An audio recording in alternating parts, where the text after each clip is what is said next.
Hello friends, तैयारी साथ साथ चैनल में आपका स्वागत है। अगर आप हिंदी पीजीटी की तैयारी कर रहे हैं तो चलिए साथ साथ हम तैयारी करते हैं।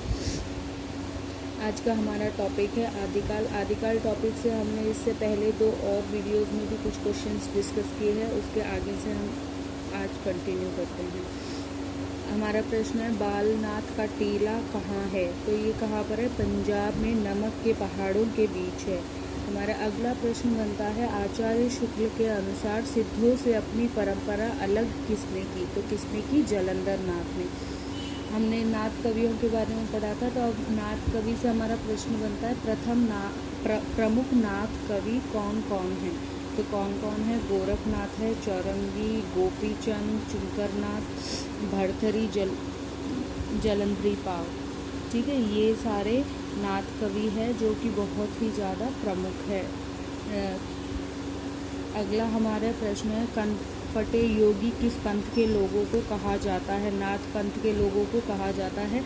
ये वाला प्रश्न काफ़ी बार एग्ज़ाम में पूछा गया है कि कनफटे योगी किसे कहा जाता है। तो किसे कहा जाता है? नाथ पंथ के लोगों को कहा जाता है। कृष्ण शुक्ल ने सरहपा का समय कब से कब तक माना? तो उन्होंने समय माना है विक्रमी संवत 690 माना है।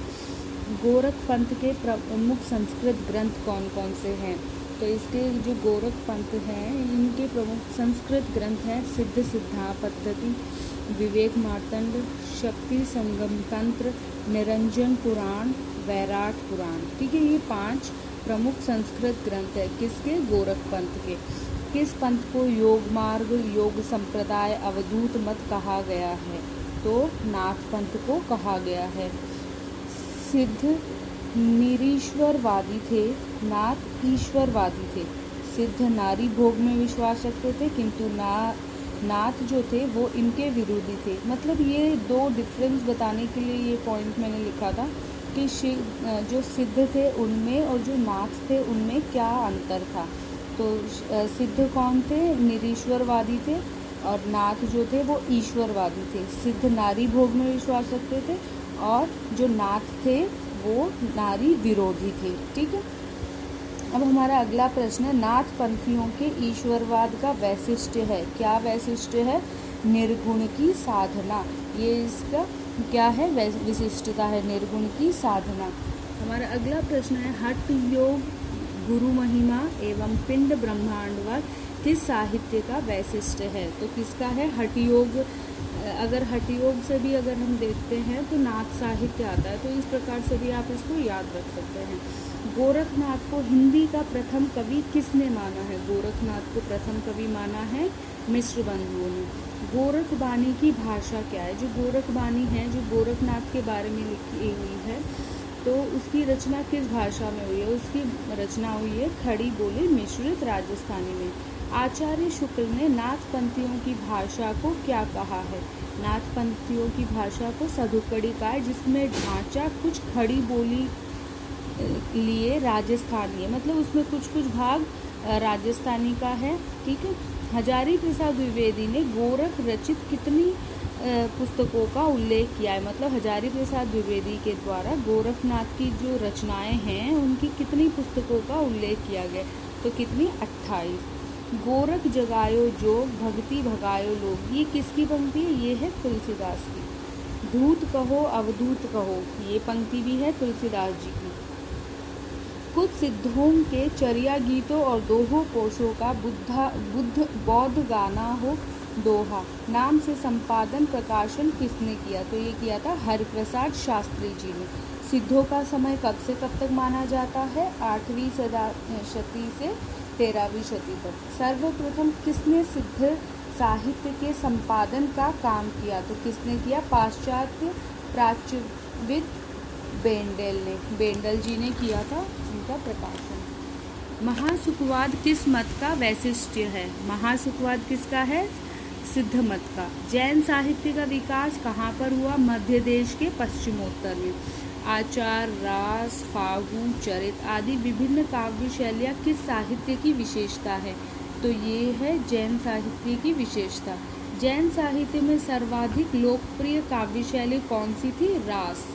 अपभ्रंश में पांडव पुराण किसने लिखी? तो किसने लिखा था? पांडव पुराण यश कीर्ति ने। सामान्यतः सिद्धों का समय माना जाता है 8वीं से 13वीं शती तक। स्वयंभू के अपूर्ण ग्रंथ, कौन सा अपूर्ण ग्रंथ था स्वयंभू का? पौंचर्यु को पूरा किसने किया? तो स्वयंभू के पुत्र त्रिभुवन ने पूरा किया। अपभ्रंश का वाल्मीकि किसे कहा जाता है? अपभ्रंश का वाल्मीकि स्वयंभू को कहा जाता है। अपभ्रंश के किस कवि ने अपने को अभिमान मेरु कहा है?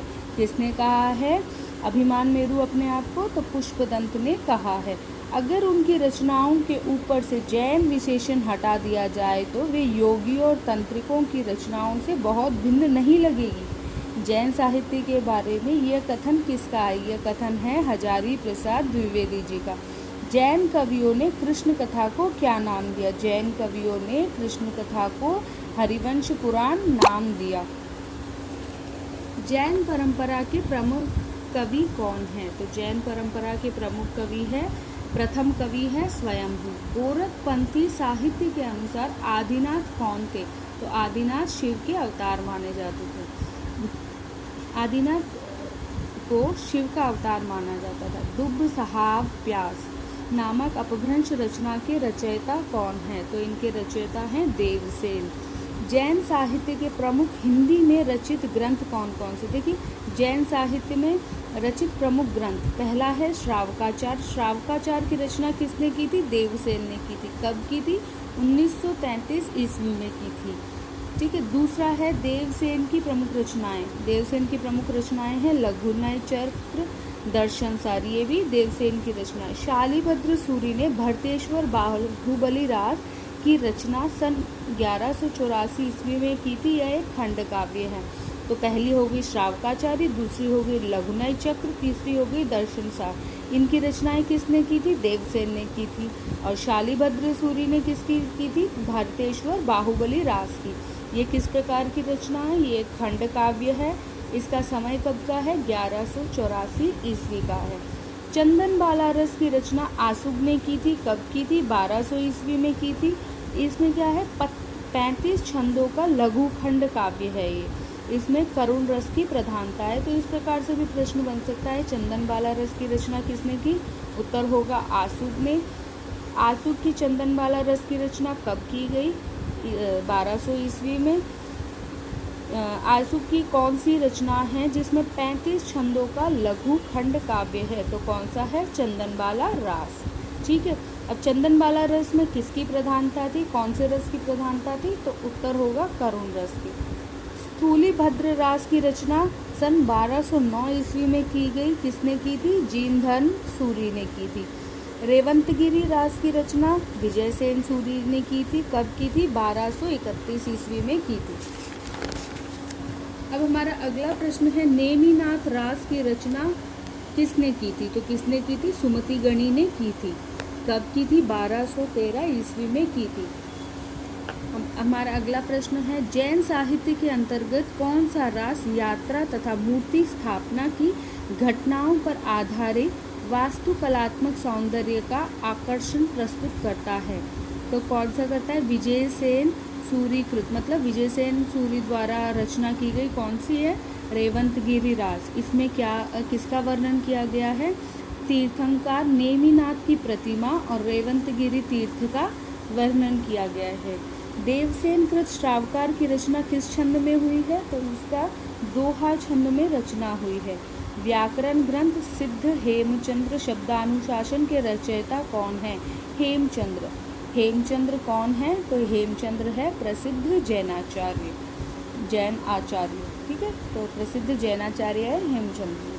अपने व्याकरण ग्रंथ में किसने उदाहरणों के लिए भट्टी के समान एक द्रव्याश्रय काव्य की भी रचना की है, जिसके अंतर्गत कुमारपाल चरित्र नामक एक प्राकृत काव्य भी है? तो किसने की है? हेमचंद्र ने।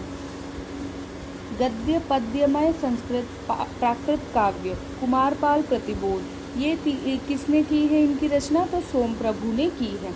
संस्कृत ग्रंथ प्रबंध चिंतामणि, जिसमें बहुत से पुराने राजाओं के आख्यान संग्रहित है, किसने और कब लिखे हैं? तो ये जैनाचार्य मेरुतंग ने इसकी रचना की है। कब की है? 1361 ईस्वी में की है। प्राकृत के पाणिनि किसे कहा जाता है? तो प्राकृत का पाणिनि कहा जाता है जैनाचार्य हेमचंद्र जी को। ठीक है, तो प्राकृत के पाणिनि किसे कहा जाता है? कहा जाता है जैनाचार्य हेमचंद्र को। अब हमारा अगला प्रश्न है, हेमचंद्र कृत सिद्ध हेमचंद्र शब्दानुशासन है, क्या है ये? ये प्राकृत अपभ्रंश का व्याकरण ग्रंथ है। देशी नाममाला, कुमारपाल चरित्र ग्रंथों के रचयिता कौन हैं? तो इसके रचयिता भी है हेमचंद। मालवा नरेश भोज के चाचा मुंज के कुछ दोहे किस ग्रंथ में संग्रहित किए गए हैं? तो मेरुतंग कृत प्रबंध चिंतामणि में किए गए हैं। सुभाषित संग्रह शार्गंधर पद्धति के रचयिता कौन है? तो इसके रचयिता कौन है? शार्गंधर। अब प्रमुख रासो काव्य कौन कौन से हैं? हुमान रासो है, इसकी रचना हुई थी 9वीं शती में और इसके रचनाकार है दलपति विजय। अब हम इन ग्रंथों के बारे में आगे पूरे डिटेल से जानेंगे, अभी हम इसे प्रमुख ग्रंथों के नाम देख लेते हैं। बिसलदेव रासो की रचना कब हुई थी? ये इसकी रचना हुई थी 1155 ईस्वी में और इसके रचयिता है नरपति नाल है। हमीर रासो के रचनाकार है शार्गंधर है। परमाल रासो के रचनाकार जगनिक है और इसकी रचना 1230 ईस्वी में की गई थी। पृथ्वीराज रासो चंद्रबरदाई की रचना है। जयचंद्र प्रकाश के रचनाकार कौन है? भट्ट केदार। अब हमारा अगला प्रश्न बनता है, मयंक जैस चंद्रिका किसकी रचना है? यह है मधुकर कवि की।